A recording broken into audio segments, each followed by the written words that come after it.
across the world. So last week, I had the chance to travel to Abu Dhabi, Dubai, and Qatar. Fascinating trip. But before I left, Brad Pitt was in the Capitol making a movie, the actor.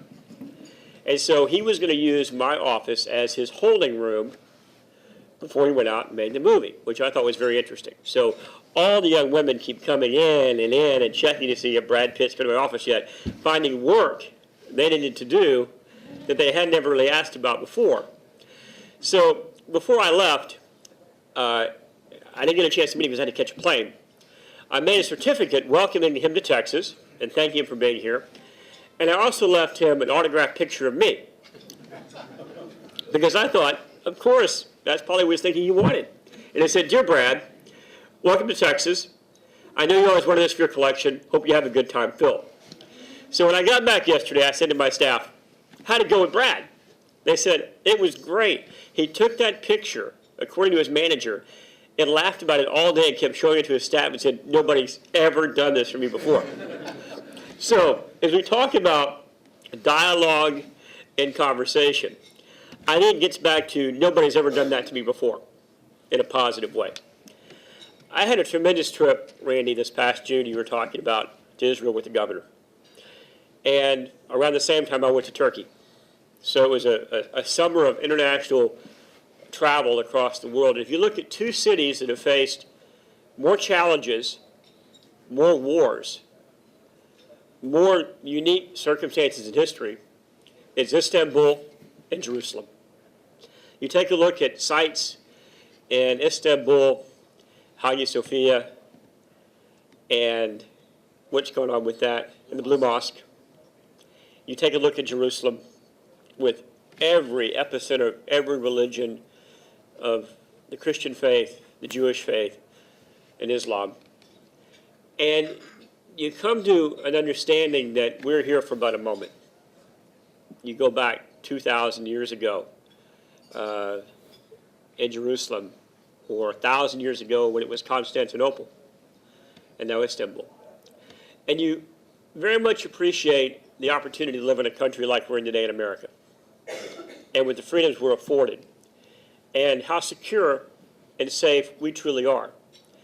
And you often look at the partnerships that even Israel and Turkey have today as both a Jewish state and a country with a strong Muslim population. But yet they're in conversation for mutual defense treaties. Their armed forces work together, understanding what technologies are out there. And they have an understanding of the rule of law and elections. And I think that's an example that we as Americans sometimes take for granted. I was talking just a few minutes ago that we had an election yesterday, a runoff election for Congress, and we do supervise elections in our office. And 34 days ago was 4 days or 3 days before the primary here in Texas. And we had never had that level of attention a primary had ever had. We had the highest turnout we'd ever had. We had people from all over the world focused very closely on Texas and what was happening here. And 3 days before the election, they brought in all of the foreign journalists who were here watching the election. About this many people came in. And we're sitting around the table talking about elections, and what they mean in the process, and how Texas is the epicenter. And as Secretary of State, all I wanted to have happen was the next day to report a winner or a loser. You don't want to have the hanging Chad Texas story. You want it to be somebody that won and somebody lost, and they go on to the next day. And the foreign journalists were very intrigued by our process, and one of them asked me, he goes, "Where do you expect the violence to be tomorrow?" And I said, "What?" He said, "No, where do you expect the violence to take place at the polls?" And I said, "We don't expect any at all. We expect some spirited debate and some conversation, but we don't expect any violence." And I think that also makes, back to bringing peace and unity, is that we can disagree violently, but with words. And then we can shake hands and look at each other and say, "Well done," like your soccer or football match. And as Chelsea Liverpool play, I guess, sometime this week, and talk about moving on to the next step. And that's part of how a civil society works. And so as I've had the chance to reflect on my travels over the past several months, and I've been honored to do so in this position, to Israel and to Turkey and to Jordan. I went to Panama with Adsinar 6 weeks ago. That was a fabulous trip, and seeing the work going on there. And then most recently, Brazil and Argentina, and then, as I mentioned, the Middle East trip I just took back. When I was in Dubai, it struck me. They have 25% of all the cranes in the world in Dubai. It's a vast, growing, successful place they're building right there. But what struck me is, in the middle of Dubai, there are churches in a Gulf Coast GCC state, UAE. So in this process of tolerance and understanding, you have countries, and the Emirate in this case, that recognizes in order to be as successful as we want to be, we need to have the talents and the abilities and the opportunity to bring people here and have them be secure in their faith to be able to participate in our country's programs. And so that ability of recognizing that in a place like Dubai, or the churches in Istanbul, or other parts of the world where you understand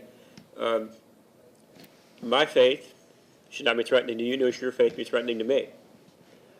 Your values, if we're having a civil conversation, and your beliefs are often very similar, because people of goodwill, as we all know, want the same things. They want a secure place for their families.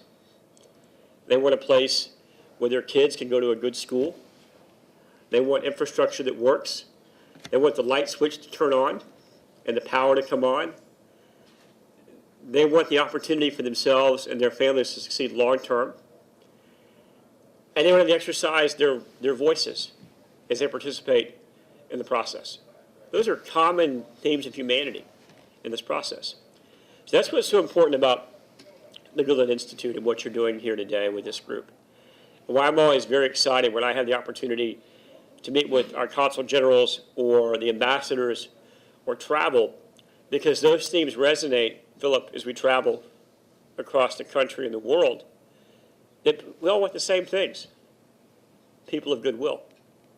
And so it's up to us as people of goodwill, to the point you made about Gulen, to call down those people in a respectful way who are trying to cause dissension and are trying to cause harm. Because we always have those same themes and values of respect and tolerance and understanding. And we can have a civil conversation. I think that's what's so important about this group here today. As I listened to all the guests, Kamal, that you were introducing from various consuls in various countries, that you represent a broad cross-section of the world. The West, the East, the South, the North, different cultures, different faiths, different perspectives. But you're all here today laughing and having a good time talking about football. I call it soccer still. Talking about football, talking about what's happening here in the American political system, talking about trade. And it's extraordinary to me, and I'll close with this, that Texas right now is in a dynamic time. And I give a lot of credit to that, to the governor and the legislative leadership and the vision we've had in the state.